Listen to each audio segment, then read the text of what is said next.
Good morning, everybody. Thank you so much for being here today. This is our breakthrough mastermind group. So I believe majority of you have already been here, but for those of you that are new, the whole premise and foundation of this group is built on the 8 lifestyle categories. So this is typically the foundation that will help us grow personally and professionally, which really leads into the mission of the group, and that is to empower others through the leverage of knowledge in order to become the best version of ourselves personally and professionally. So again, for those of you that are new, the way that this will work is we will present our speaker, which today is Hayden. And if you can just jot down your questions, we're going to limit 1 to 2 questions per person. And then after he finishes, we're going to open it up for the group to Q&A. We're going to do a style that's a little bit different today. So whether you have a pen and paper available in front of you or your phone or your computer, whatever's best for you, I'm going to send this in the chat right now. If you can, obviously, again, write your question down. And then the second piece to that would be if you can write a personal development tip or experience that has worked for you in the past or maybe currently. And if that's not a good fit for you, if you would just address one personal development area that you would like to improve. So before I really properly introduce Hayden, I want to talk a little bit about the personal development side.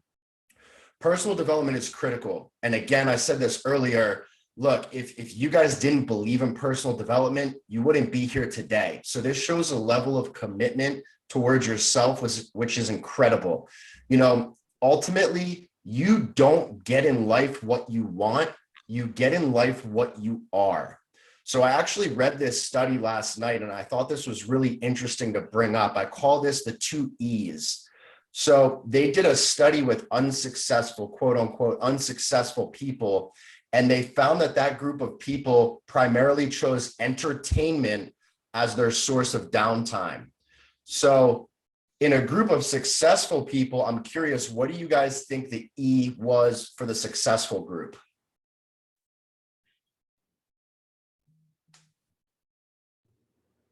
Education. Education. You're absolutely right. Reading. Yeah. So it's education, right? So again, I thought that was really interesting if you think about how you're spending your time. And look, we all get caught up on social media and checking messages and all that good stuff. But I would challenge you on your downtime at the end of the day or the weekend, how often are you incorporating that educational piece? Now, personal development is different for everyone. So, you know, I heard reading. That's a phenomenal source. And by the way, it's very critical to identify what your level of learning is. For some people, I know I had a friend that is dyslexic. So growing up, his most valuable source was by listening or watching videos, but it's still that educational piece. You know, are you writing your goals down? Are you practicing a new language? Maybe you pick up a new instrument, expanding your mind in whatever capacity that takes on.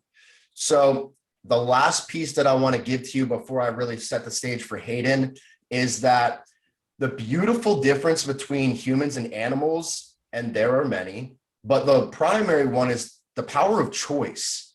So what I mean by that is a dog is a dog, right? A cat is a cat, a horse is a horse, but humans can turn themselves into anything that they want to be.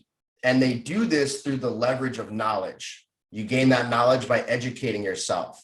One of the best ways also to do this is by taking on a role model because it's efficient and it saves time. So I just wanted to throw that out there. But again, I want to introduce Hayden. Hayden Flores is a phenomenal individual. I actually met him in Chicago, Illinois, several years back. And it was very, very evident from the first time that I met him that he was a major advocate for personal development. He always led from the front. He was always enhancing his skill set. If he had to do a speech or present a topic, he was studying diligently prior.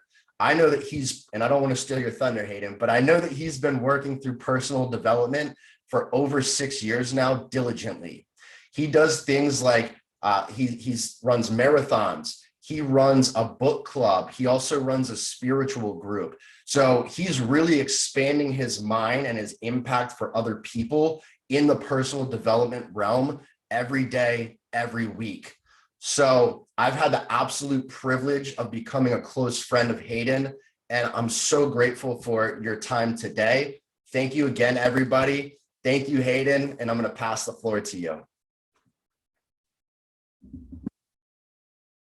Egan, you are entirely too generous, sir. I appreciate the kind words. And looking back, all of those things that you mentioned were like watching the grass grow. It was so incremental over 6 and 7 years, just like inch by inch. And guys, I spent about 6 months training for a marathon, and I could not run a mile before I started. Like literally, I have asthma, flat feet. I'm a bigger frame guy. I'm not built to run a marathon, but it was on my bucket list. I knew before I died, I was going to do it. I had a business partner who was a running coach. So I said, all right, if I don't start now, I'm never going to do it. So it was 6 months of training, anywhere from 3 to then 5 times a week. And it was so incremental, just brick by brick, step by step, really just consistency and commitment, which is a lot of what we're going to talk about today. So without further ado, I'm going to go ahead and share my screen here. Let me know if you guys can see this. Slide. Do I have share screen access, Keegan? You do now. Thank you, sir. All right. Can you guys see this?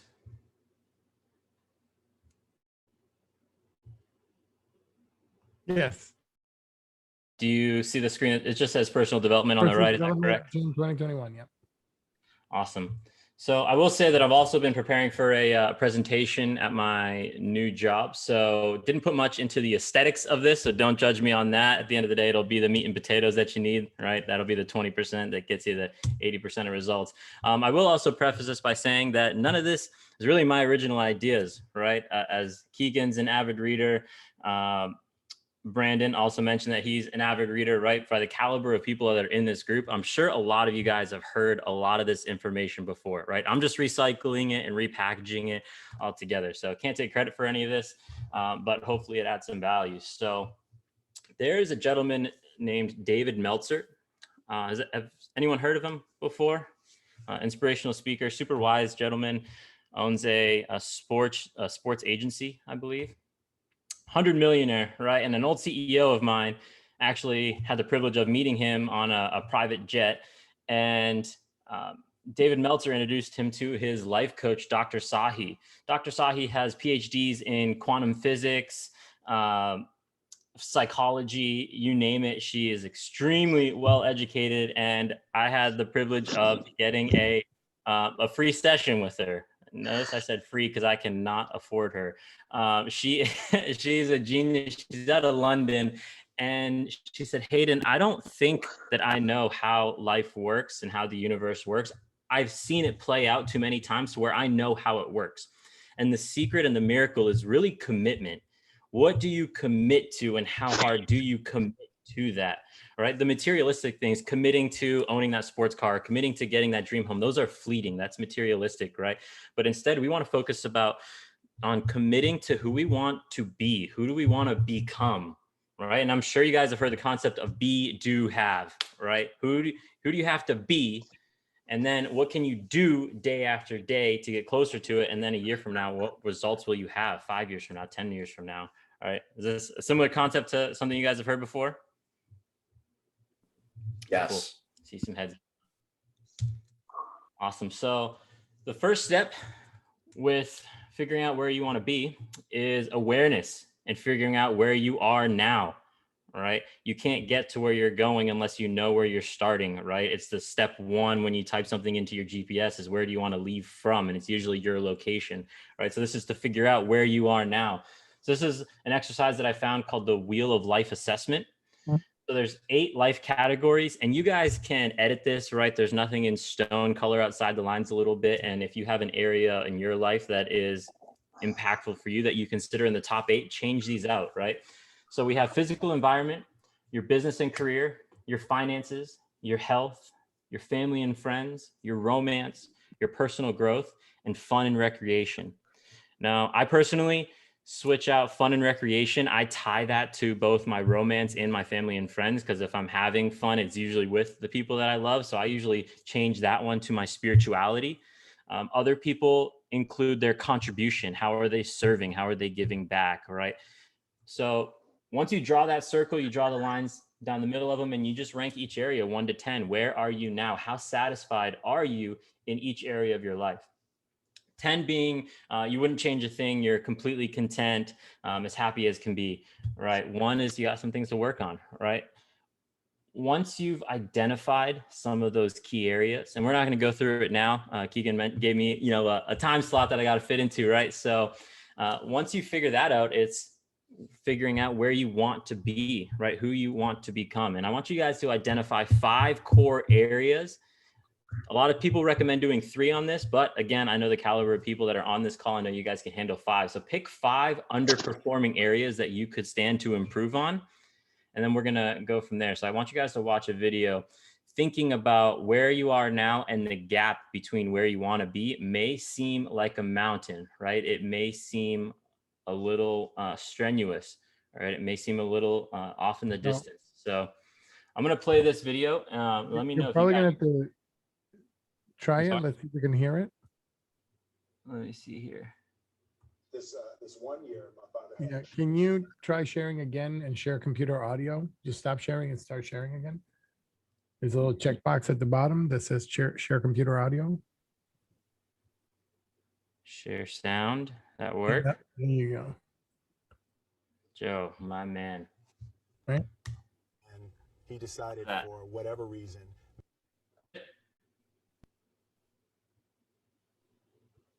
This 1 year, my father. Can you give me a thumbs up? And he decided for whatever reason that he wanted a new wall on the front of his shop. So he tore down probably about 16 feet high and probably about 30 feet long. He just completely tore the wall down, and my brother and I had to dig a 6-foot hole. We For would the mix foundation. for the Yeah, right. foundation, and we would mix in the concrete by hand. A year and a half. We were building this wall for a year and a half. Every day after school, we would come and mixing concrete, putting it in the hole, doing it. And it was just myself and my little brother. And I remember standing back, looking at that wall saying, there's going to be a hole here forever. A year and a half later, we laid the final brick. And my father stood back and he looked at me and my brother and said, now, don't y'all never tell me that you can't do something. And walked into the shop. And I learned very young, you don't try to build a wall. You don't set out to build a wall. You don't say, I'm going to build the biggest, baddest, greatest wall that's ever been built. You don't start there. You say, I'm going to lay this brick as perfectly as a brick can be laid. There will not be one brick on the face of the earth that's going to be laid better than this brick that I'm going to lay in this next 10 minutes.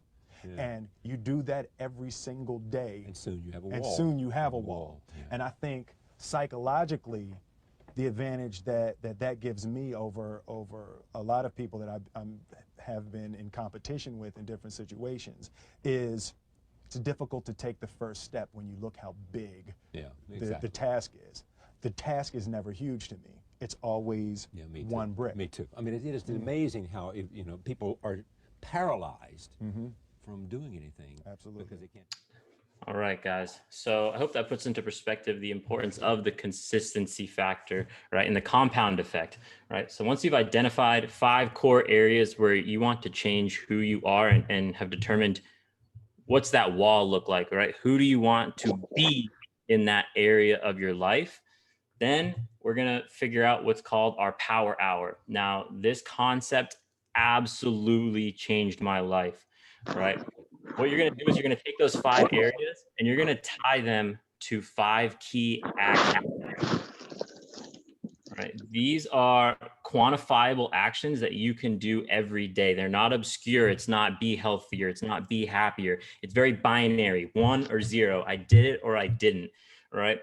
For example, if we look back at those areas, I know when I first started this, my romance is something I wanted to improve on. So I had a quantifiable action of every day there will be flowers in this house for my fiance, right? There's either flowers in the house or there's not flowers in the house. It's 1 or 0. It's done or it's not, right? And I would check that box.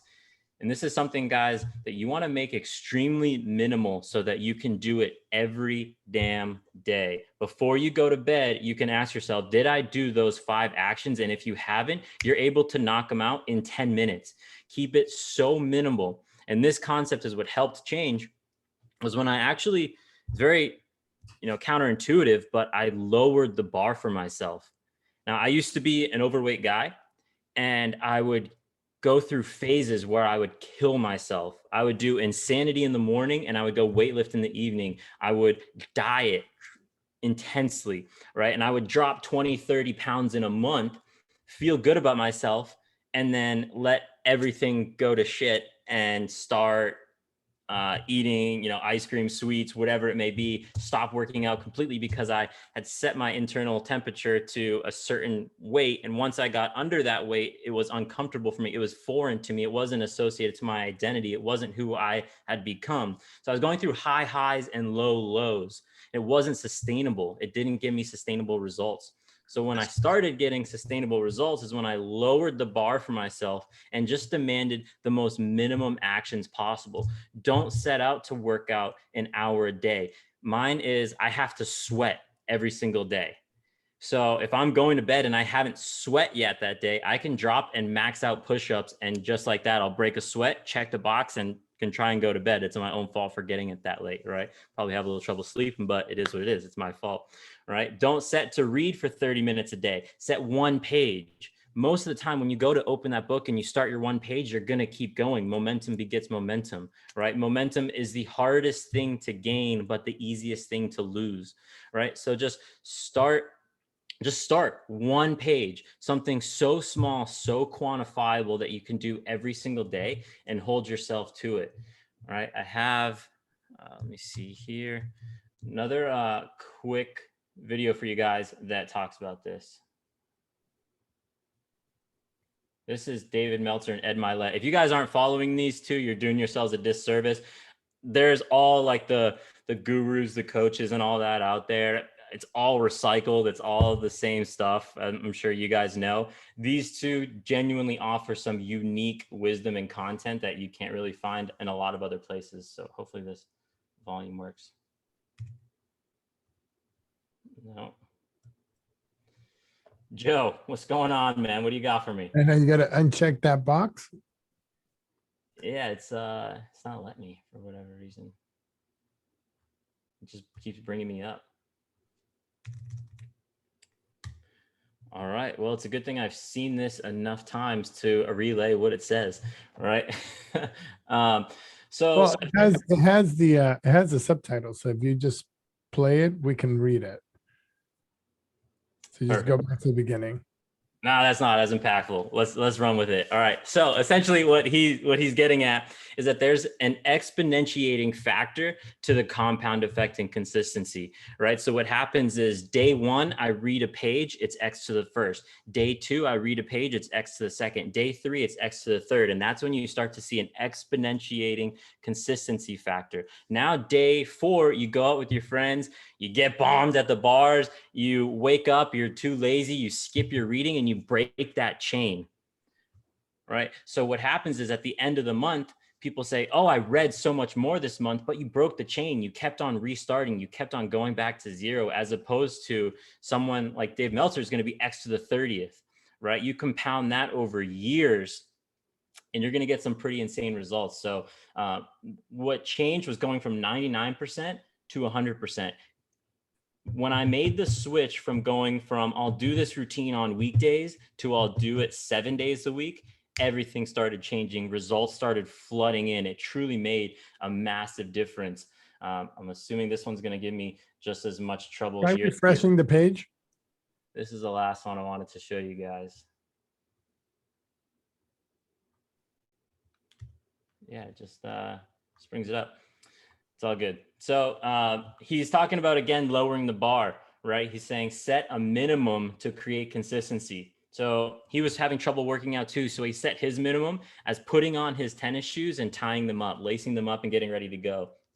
Once he did that, he was already halfway out the door, right? But that was his check mark. That was setting that minimum, right? And doing it every single day, something that you can do 7 days a week, 365 days a year, no matter where you are, to check that box, guys. And really, the point is, don't break the chain. There's that. Also, create checkpoints and reward systems for yourselves.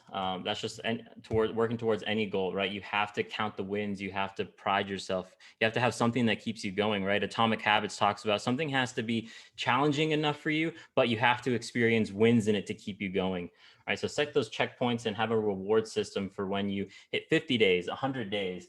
My Duolingo right now, I think, is at 560 days in a row, all right?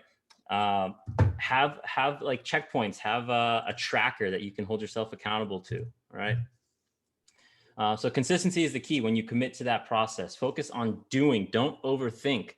90% of what we do is through our subconscious mind, which is programmed from what we do every day. Out of the tens of thousands of thoughts that we have, 90% of them are the same, because it's our habits which define us. We're training and we are going through those same neural pathways that are being sparked every day. When we wake up, when we check our phones, when we check our emails, our calendars are similar to the day before. Everything we do, 90% of it is subconscious. So you guys can either have subtractive patterns, which is what not to do, or additive patterns, which are building, which are actionable and proactive. And I'm sure you guys have seen this before, which is just the concept of 1% more, right? Doing 1% more every day for a year gets you 37 times a stronger result, as opposed to eating that cookie, skipping that workout, getting lazy, not reading your book. Those little incremental differences of 1% less actually create 1,500 times weaker result over the course of a year. So it's pretty impactful when you look at it in the long term. And that's why I said all the marathon, the book club, the spiritual team that I speak with every morning, it was all incremental. But it's important to give you guys the realistic expectations of this, right? You have to have trust in the process. This is what's called the emotional cycle of change. Right? Anytime you set out to do something, you're going to have uninformed optimism. You're going to say, oh, I can do that. Oh, I can commit to that. I'm ready for change. I'm ready to get healthy. I'm ready to run this marathon, whatever it may be. You're uninformed about what it's going to take. You're super optimistic, right? As you get further into it, and guys, this has happened. I've gone through so many different businesses and ventures and all of that. And this has been consistent time and time and time again. Once you get into that career choice, once you get into that training, you're a little more informed about what it's going to take. And you're saying, wow, do I really want this? Right. And you're going to start getting pessimistic about it, saying, wow, I actually don't know if I can do this. Like, this is actually pretty hard. This is why not everyone does this. Right. Hey, Hayden. After that, yep. You're doing amazing, man. But can we start to wrap up? We're getting over time. This is the last slide. Awesome. Thank you, my man. Thank you. You're doing great. Yes, sir. So after informed pessimism, you get to the valley of despair. This is the point where many people crash and burn, right? This is where you are just truly unmotivated to move forward, right? And at this point, where you usually determine if something is for you or if it's not, right? Around month 3 or 4 of marathon training, when I was running 12 miles a day, 3-4 times a week, I was like, wow, this actually sucks. I'm always sore. I'm always tired. I don't know if I want to keep going, but I had already committed, and my why and the success and fulfillment, the end goal, the light at the end of the tunnel was enough to pull me past this valley of despair and keep going. And then you go into informed optimism, where you say, I know what it takes and I'm optimistic. I have what it takes and I'm capable of doing it. And then momentum begets momentum, and you're going to fly right into success and fulfillment. But a lot of times that valley of despair is when you realize that something's not for you. You keep beating your head against the wall and it's stealing your peace. It's not for you. And this is the time where you do want to transition. And that's the determining point of, all right, it's not for me, or I'm going to keep going, but expect to hit this crossroads because it happens everywhere, guys. So just know, as far as realistic expectations, it will get hard, but it is worth it. So sorry to run a little bit over, Coach Keeg, but that's what I got for you guys. Beautiful job, Hayden. I mean, it's very apparent that you put a lot of time and effort into this. So thank you so much for all that material. That was fantastic.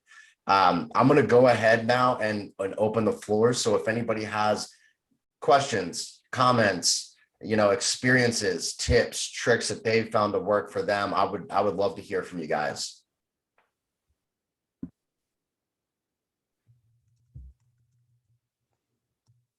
You want me to go, Keeg? You got it, Joe. All right. So I loved everything that you said, Hayden. It was really spot on. And so one of the things that has worked for me, there's this thing that Tony Robbins says all the time, is that people they underestimate the amount of time, the amount of things that they can do.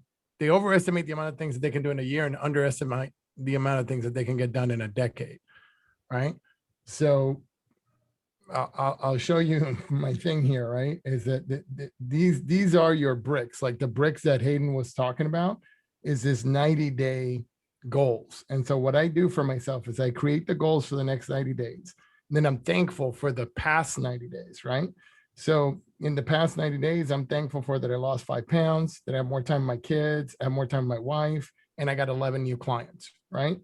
And then what am I creating for the next 90 days? And so for the next 90 days, I'm going to lose 10 pounds. I'm going to gain 15 new clients, and I'm going to spend more time at home by 10% of the time that I'm spending now. And then you got to have weekly check-ins. You got to make sure every week that you're tracking. If you don't track every week, you don't know if you're gaining or not, and you don't know if you're off track. And then what are the daily actions that you're going to take? So that speaks to everything that Hayden was talking about right now.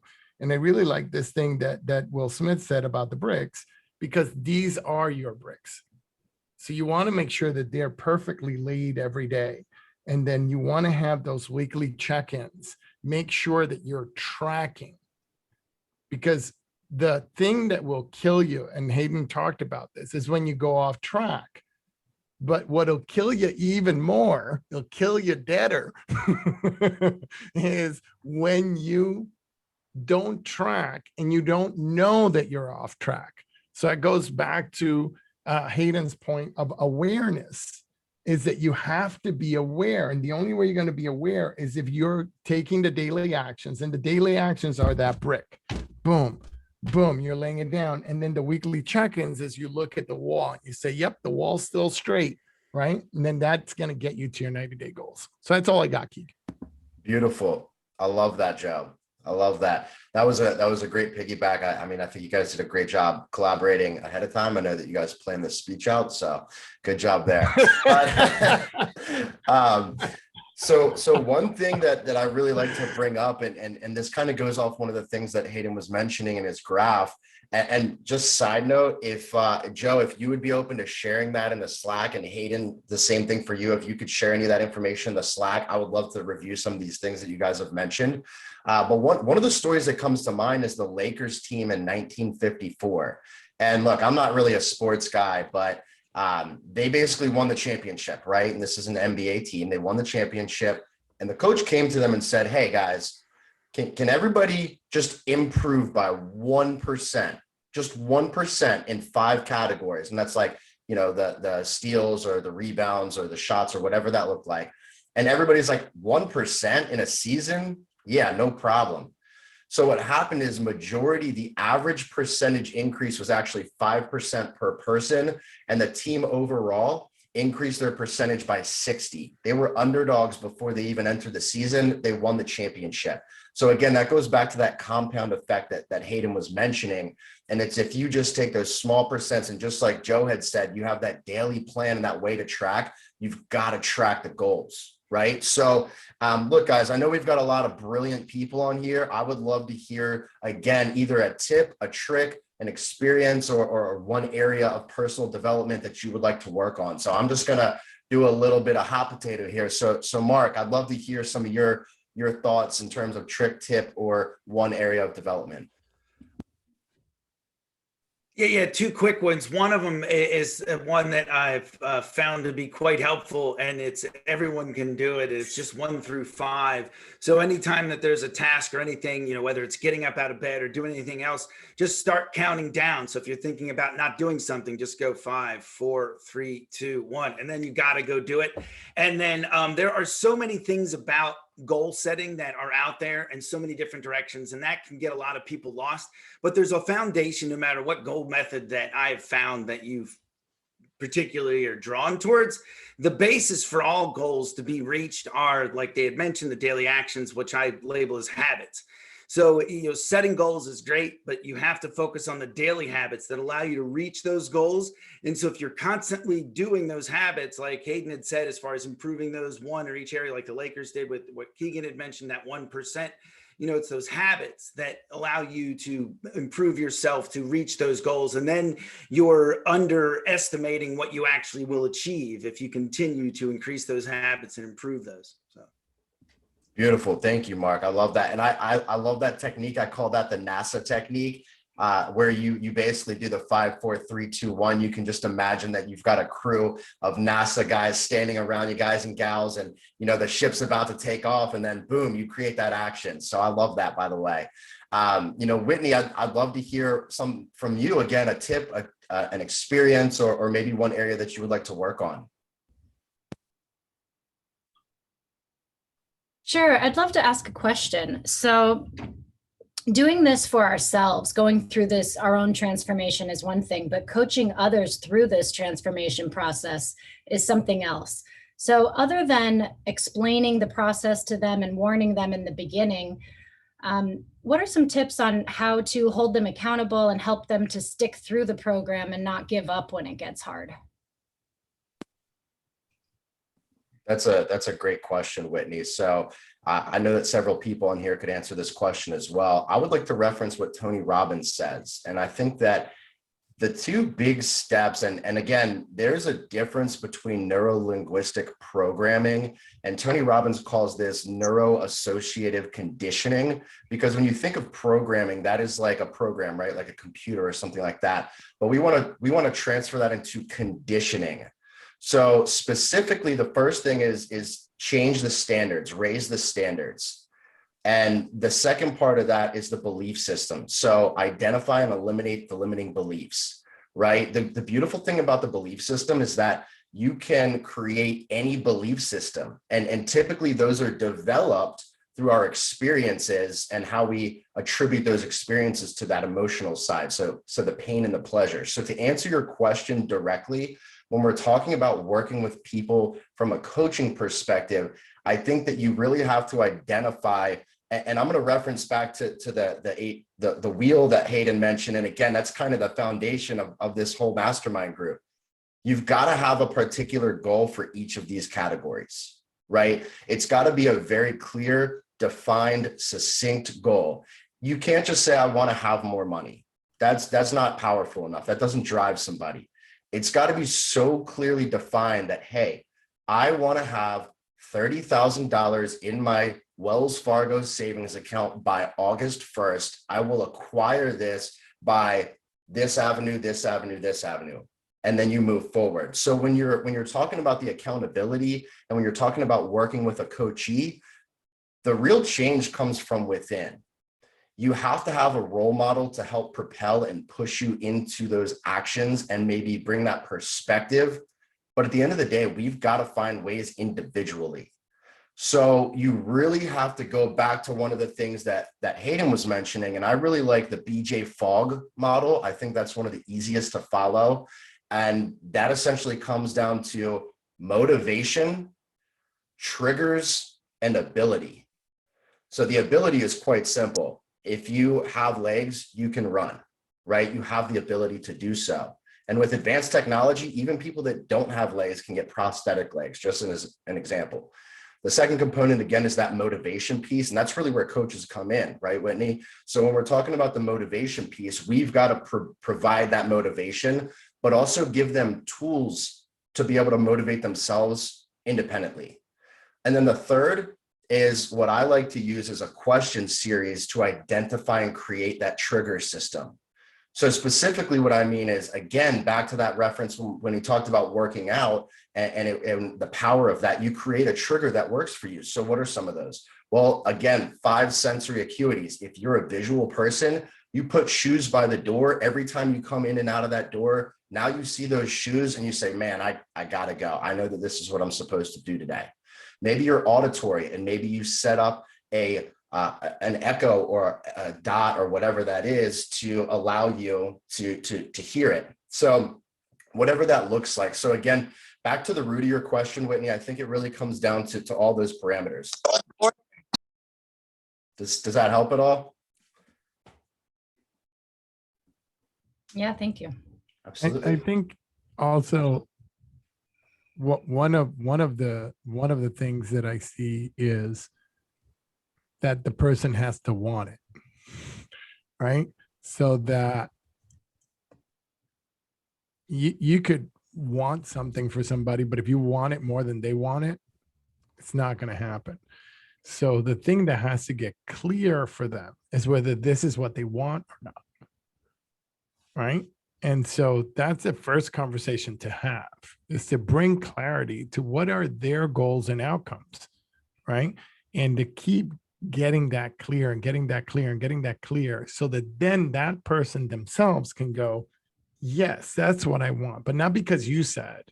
So you just have to keep probing and asking questions. And it's because they said, you know, and much like Hayden, I was 285, right? I was 310 at one point. And then I really needed to lose some weight. And so, but I wasn't doing it because I love food. I love food to this day. I love food a lot. And what changed for me is I'd had a daughter already, but then when I turned 40, I had another daughter. And I was like, I want to walk this one down the aisle.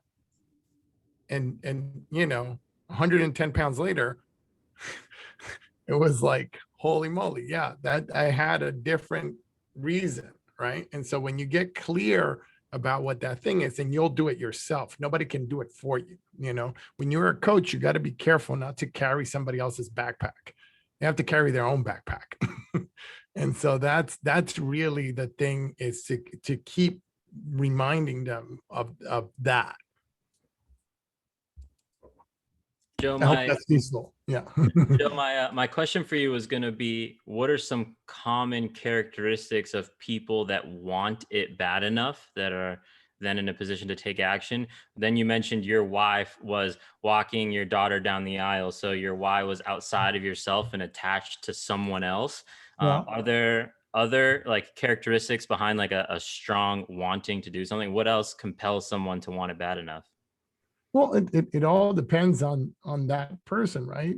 There's monetary, there's vanity. Vanity is not, it doesn't have to be bad. Right? I want to look good, right? So so it all, what's going to drive one person is not going to drive someone else.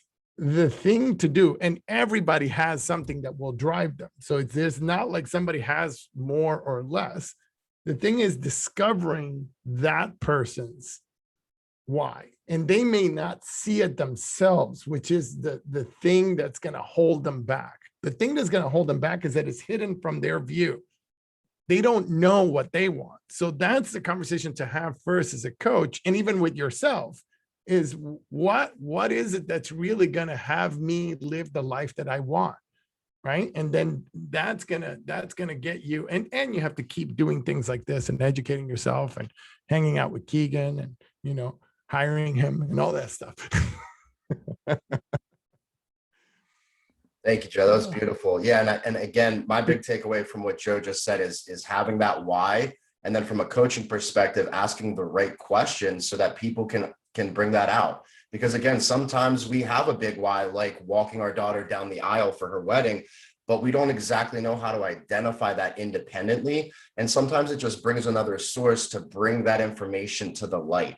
But beautiful stuff. So Suzanne, I'd love to pass it over to you and hear what some of the techniques or things that have worked for you, or maybe an area that you'd like to work on.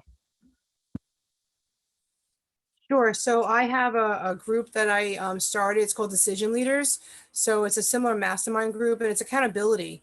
So every Friday morning, we meet at 8 a.m. We work for an hour, the six of us, and we just problem solve. So we go over, what are our goals? First, we start with our gratitude. What are we grateful for the week? What is our biggest win and what's our biggest challenge? And we write it down. We write it down in our Google Drive.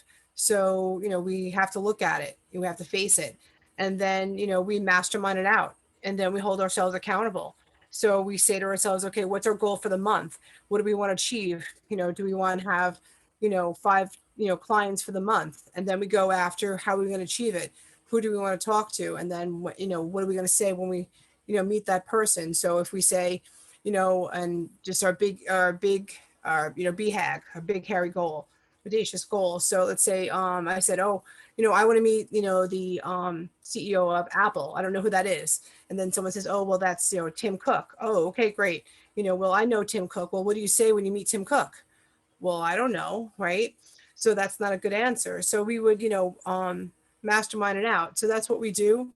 And, it's been very successful to grow, and just staying in action, just Beautiful. taking one step at a time, just like the brick, one step at a time to achieve the goals. So, and that's just been, working really well with everything that I've been achieving. And even during the pandemic, just staying in action where, we're working together with the Veterans Connect. I started the virtual commerce network, building, the jobs, building for veterans. My businesses, skyrocketed. It's just staying in that action, always, dyslexic. So audiobooks is my, go-to. I'm always listening to audiobooks. So it's just staying in action. I don't watch TV. My vice is football season.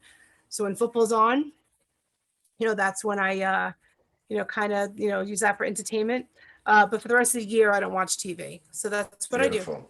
Beautiful. So I appreciate those thoughts and feedback, Suzanne. The big takeaways that I got from what Suzanne just shared is the habit, the accountability, and the critical thinking, having that environment for critical thinking. So those are all very beautiful things. I love that. Does anybody else have anything in particular? If not, I'm just going to continue to kind of hot potato it. But does anybody else have? Colin and then Sandra? So let's let ladies go first. So Sandra, I'll let you go first, and then Colin, if you could follow. I'm just going to quickly say that something that I do daily that I think is had a good impact on myself and my whole family is when I have dinner with my kids every night, we talk about gratitude and we pick something today that we're grateful for. And I think that that can play into so many different aspects of growth. And especially if you're having a day where it's hard to find something that you're grateful for. I think it can ground you. Like I haven't had a very good day, but I'm grateful for the sun shining, and I think it helps to teach my kids that there's always something to be thankful and grateful for in your life, even when it doesn't feel like things are going your way. Yeah, that was beautiful. And again, Sandra, I think gratitude is such a critical component. I mean, look, guys, I've been homeless before, right? And even in that moment of disparity, you can find something to be grateful for. There's always beauty in the world. So you always have something to be grateful for. So that was beautiful. Thank you so much. Colin? You're welcome. Yeah, I'd like to just talk a little bit about the connection between this habit of doing something every day and creating a love for that action, whatever that is. Just as a quick experience, I'll tell you, I started playing at a very young age, and I made the decision to play an hour every single day. And it sucked. My fingers hurt. I hated it. I wasn't really, loving everything about it. And just Hayden, like you were speaking about that value of space, got there really, really quickly. But I still was grinding it through hour every day. I did that for a year and a half, like an hour every single day for a year and a half.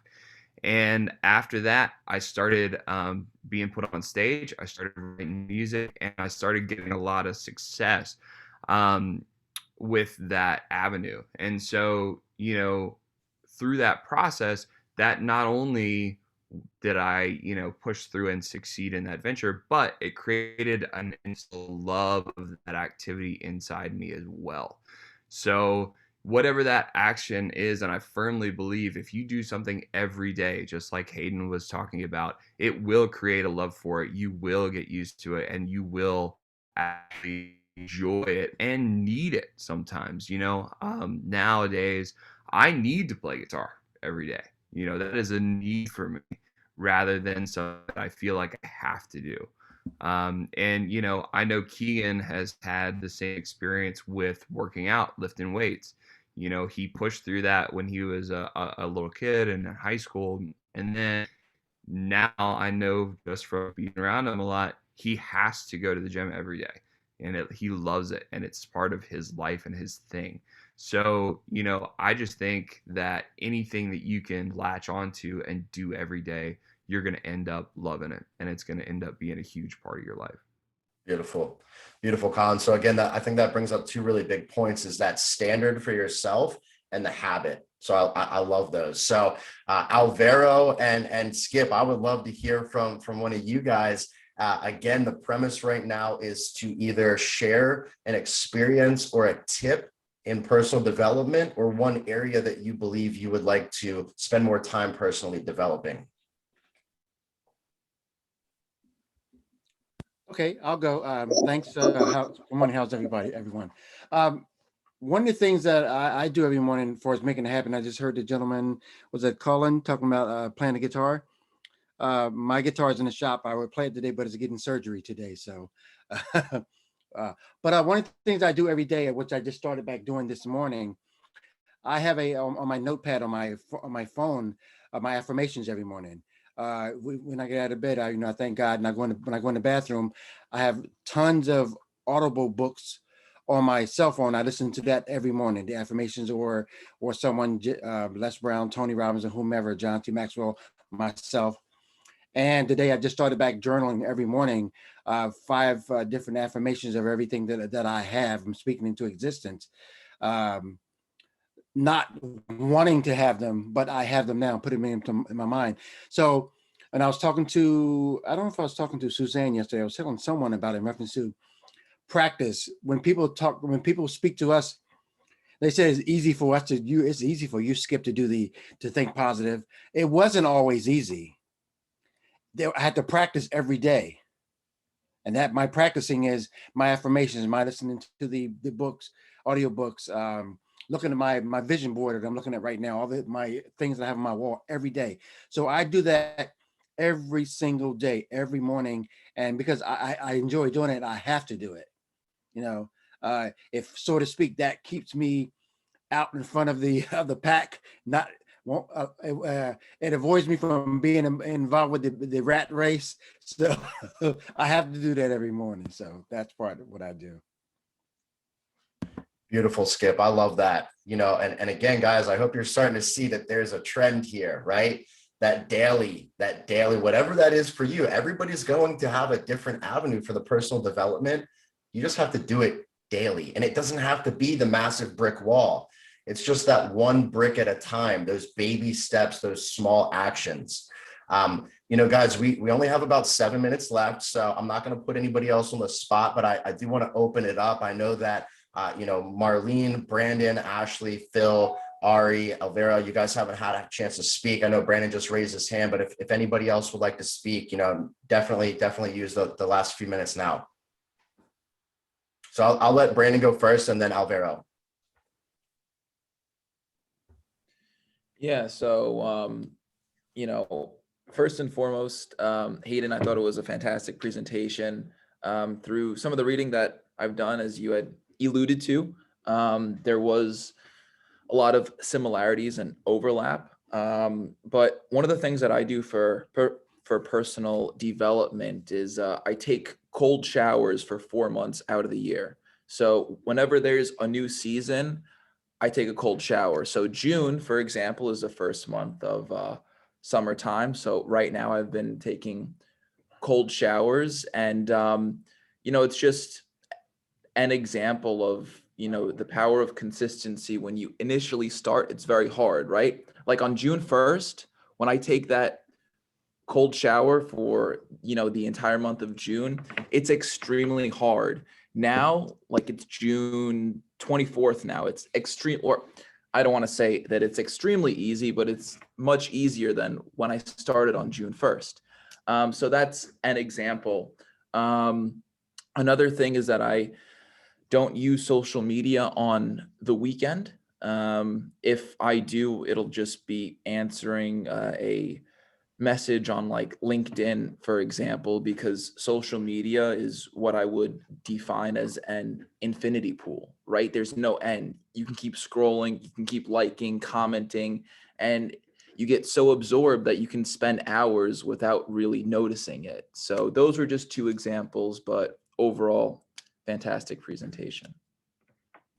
Beautiful. Thank you, Brandon. So guys, we're about to wrap up. I want to let Alvaro have a chance to speak and then Ari have a chance to speak. So Alvaro, I'll give you the floor.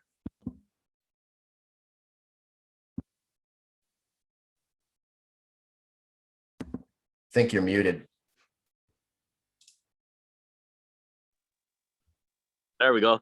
There we go. Thanks a lot, guys. Keegan, thanks for putting this on. This is amazing to listen to everybody and all these little nuggets that are being offered. I really love the foundation of baby steps and gratitude. I think that's amazing. I really like the question as well as, so how do we do this as a coach and not just for personal? And I think one of the things that I concentrate a lot on is discovery. I want to understand to the nth degree why and how and what is going on in a client's life. And sometimes the answers are not about, they're not so psychological. They're not things to be talked about. They're more, well, everything I do, for example, in coaching is based on neurosciences. So when we're talking about reaching goals and setting goals and doing these things, then what we're asking the client to do is to be plastic. We want their brain to be plastic. And there's a lot of different ways to achieve that. For example, I'm out for my morning walk right now. The motivation for my morning walk is not exercise. My motivation is to expose my eyes to the daylight because I want my cortisol levels to go up. And my cortisol levels are up, then I have the energy to go hunt and gather. In our society, that's work. But later on in the evening, I'll go for a walk as well because I want to expose myself to evening light, which allows the regulation of melatonin to come up and prepare me to have the right chemical composition in my body for sleeping. We sleep for a third of the day. And I think if all of us kind of check in with our clients, especially we're working with, A-types and CEOs and driven people, we'll find that their sleep habits are probably not that great. And so that's where I concentrate quite a bit of time on discovery in order for solutions to float to the top on their own. And being able to understand that in order for people to rewire themselves, we want to create the environment. And a coach actually can do quite a bit of that. The client does the work, the coach leads the work. And being able to help people access a neuroplastic state and then making sure that they understand in order for the wiring to take place, they need a good night's sleep, particularly those last 2 hours from the 5 to 7 or 6 to 8 hours is essential for the wiring to actually take place. And when we don't get that, when we think, oh, that's okay, 5 hours is enough, we're sabotaging all the work we did during the day in conscious state. So that's something I pay a lot of attention to. Back to you, Keegan. Alvaro, thank you so much. So guys, I'm going to give Ari the chance to speak now. I do know that some of you do have to hop off at 11. This is going to be the first time that we're going to go a couple minutes over. So if you do have to jump off, I do understand. But Ari, I would love to give you the opportunity to speak and hear from you. Thank you, Keegan. I'm going to make this very brief. Thank you, Alvaro, for sharing. Something I do on a regular basis to get my day to the right start is connect with God. I wake up in the morning. I say a morning prayer for thanking God for putting me back down here on this earth. I wash my hands to take the evil spirits off my hands. Then I put on my little prayer shawl. I kiss them. and then I go right to the morning prayers. And the morning prayers is a journey, because in the beginning I'm very distracted, but then I put everything aside and I focus inward to connect with God. And then from a spiritual perspective, when I go in and I connect deeper and deeper, it's limitless. God comes down from the heavens and lifts me up. And when I'm done with that journey, my head is completely clear. I have purpose and I have a mission. And I'm a Jewish person, and there's 3 experiences I have during the day like this for prayers: morning, afternoon services, and evening services. And on Saturday, there's an additional service. These are great experiences for me to connect with God. This is just a little window of what I do on a regular basis to plug in. Beautiful, Ari. I loved that. So again, guys, we're going to wrap up. I'm just going to extend this 5 minutes. So we're going to shoot for 11:05. I just want to give anybody else a last minute opportunity to speak if you would like to. Marlene, go ahead. Good morning, everyone. Beautiful, beautiful session. Or just a little bit ago, someone was talking about the importance of the client mindset. The fact that they have to want to make improvements and to achieve. And so the focus and the want has to be deep down inside before they can make any baby steps or any steps at all towards achieving self-improvement. And I also like what Ari just stated, because for me, going to church, we have Wednesday night Bible studies that are very interactive, and it just renews me, because again, it's special knowledge coming in that's positive, and there's hope, and there's more understanding. And this is something that actually we can do in our daily life, is that reaching out to understand. Someone else was talking about that we have to understand our why. We have to understand who we are. So there are some very powerful points that came up, and I'm a note taker. I took a lot of notes today. I also journal. I also pray, and finding that way, there were good points about finding the ways to start things right at the beginning of your day, and to have things visually focused, and it's a journey. We're always working to better ourselves. Just wonderful points. Thank you so much. Thank you, Marlene. Thank you so much. So guys, I'm just going to wrap up. First and foremost, I just want to say thank you all so much for your presence today. It was an absolute pleasure to hear different perspectives and thoughts. The big takeaways that I have in closing is, number one, the habit, the daily task. Everybody shared something different, and it all came down to the small steps every single day. Number two was the environment. Whether you're creating that environment in your place of home, whether you're taking a morning walk, whether you have a coach or a role model of some sort that's helping create that environment, that environment is critical. And then the third thing was really the standards and kind of tracking and having that want, that why, that desire, that level of expectation for yourself. So guys, I just want to say thank you again so much for all of your presence, your feedback, and your knowledge today. This was amazing. I hope you guys have an absolute blessed day, and you are loved. Thank you.